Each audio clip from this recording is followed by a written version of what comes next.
ఉన్నటువంటిది అరెస్ట్ చేసినటువంటి పరిస్థితి. ద్రవ పదార్థంలో ఉన్నటువంటి గంజాయిని ఈరోజు కలెక్ట్ చేసి అరెస్ట్ చేసినటువంటి పరిస్థితి.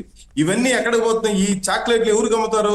ఎవరికి అమ్ముతున్నారు అంటే స్కూళ్ళ దగ్గర అమ్ముతున్నారు. ఇంత మునుపు చెప్పారు చూడండి, 3 లక్షల మంది దీనికి గురి అయి ఉన్నారు. దీంట్లో పసిపిల్లలు ఉన్నారు, హై స్కూల్లో చదివే వాళ్ళు ఉన్నారు, 10వ తరగతి కాదు 8వ తరగతి వాళ్ళు కూడా ఉన్నారని చెప్పి పెద్దలు ఎట్లయితే విశ్లేషణ చేశారో స్కూళ్ళ దగ్గర అమ్ముతున్నారు.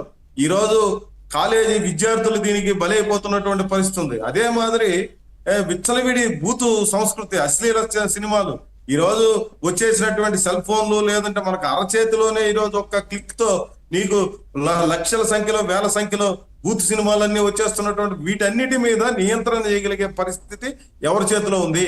ఈ రోజు కేంద్ర ప్రభుత్వం సీరియస్ గా తీసుకోవాలి, రాష్ట్రాలు ముఖ్యంగా రాష్ట్రాల్లో ఉన్నటువంటి నాయకత్వం లేదా ప్రభుత్వాలు సీరియస్ గా తీసుకోవాలి. ఈ రోజు ముఖ్యమంత్రి గారు ప్రసంగంలో నేరాలు, నేర ప్రవృత్తిది, సోషల్ మీడియా, లేదంటే సైకో సిస్టము, లేదా గతంలో కూడా ఇట్లాంటివన్నీ చూసాం.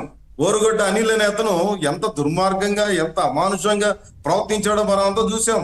అసలు విచ్చలవిడితనం రౌడీలకి, నేరస్తులకి, గూండాలకి ఎక్కడ ఏ రకమైనటువంటి ఆటంకాలు లేకుండా స్వైర విహారం చేయడానికి అవకాశం గతంలో కల్పించారు. ఈ కొనసాగింపు పట్లే ఉంది. వీటికి ఎక్కడ నియంత్రణ పెట్టాలా? నియంత్రణ పెట్టడం అంటే ఈ రోజు ముఖ్యమంత్రి గారు చెప్పినంత తేలిక కాదు. ఇంత మునుపు చెప్పినట్టుగా ఇది రాజకీయ నాయకుల్లో వాళ్ళకి అడుగడుగునా, లేదంటే ప్రతి నరనరాన ఎక్కిపోయినటువంటి తీవ్రమైనటువంటి పరిస్థితిగా ఈ రోజు నెలకొని ఉంది. వీళ్ళు చిత్తశుద్ధితో ప్రయత్నం చేయకుండా పోలీసులు సక్రమంగా లేరు, పోలీసులు సక్రమంగా లేరని చెప్పి మనం మాట్లాడుకుంటాం చర్చల్లో. ప్రతి పోస్ట్ కి ఈరోజు డబ్బులు తీసుకొని పోస్టింగ్లు ఇస్తున్నటువంటి పరిస్థితి. ఇంకేమి నేరాలని నిరుద్యోగ ఎస్ఐ దగ్గర నుంచి, కానిస్టేబుల్ దగ్గర నుంచి పోలీస్ స్టేషన్ లో పోస్టింగ్ల కోసం డబ్బులు తీసుకుంటున్నటువంటి రాజకీయ నాయకులు, ఎమ్మెల్యేలు, ఎంపీలు, మంత్రులు తయారైపోయిన తర్వాత వాళ్ళని వీళ్ళేం ప్రశ్నిస్తారు, వీళ్ళేం నియంత్రిస్తారు, ఏమి అడిగే పరిస్థితి ఉంది? ఈరోజు నువ్వు నా దగ్గర డబ్బులు తీసుకున్నావు కాబట్టి నేనే నీకు సమాధానం చెప్పాలన్నట్టుగా వాళ్ళ పరిస్థితి తయారైంది.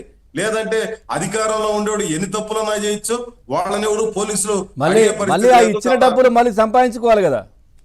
అదే ఇప్పుడు అదే కదా వీళ్ళు చెప్పేది కూడా అదే. ఎమ్మెల్యేలు కూడా నేను 80 కోట్లు పెట్టా, 90 కోట్లు పెట్టా, 100 కోట్లు పెట్టా, ఒక ఎమ్మెల్యే పదవి సంపాదించుకోవడానికి నేను సంపాదించుకోవాలి. అందరూ ప్రతివాడు రాజకీయాలంటే ఒక లాభసాటి వ్యాపారంగా పెట్టుబడులు పెడితే మనం సంపాదించుకోవచ్చు, గెలిచినా సంపాదించుకోవచ్చు, ఓడిపోయినా ఇంకొక రకంగా సంపాదించుకోవచ్చు అన్నటువంటి దారుణమైనటువంటి పరిస్థితులు ఈ రోజు రాష్ట్రంలో నెలకొని ఉన్నాయి.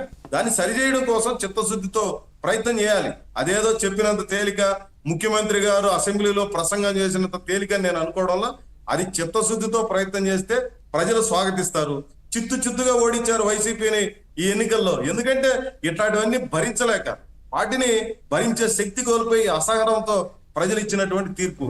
ఆ పరిస్థితిని దృష్టిలో పెట్టుకొని ముఖ్యమంత్రి గారు కానీ ఉప ముఖ్యమంత్రి గారు వ్యవహరించాలనేది మేము మొదటి నుంచి చెప్తున్నాం. ఇప్పుడు కూడా అదే రకమైనటువంటి విజ్ఞాపన చేస్తున్నాం. Right sir. రఫీ గారు నమస్తే.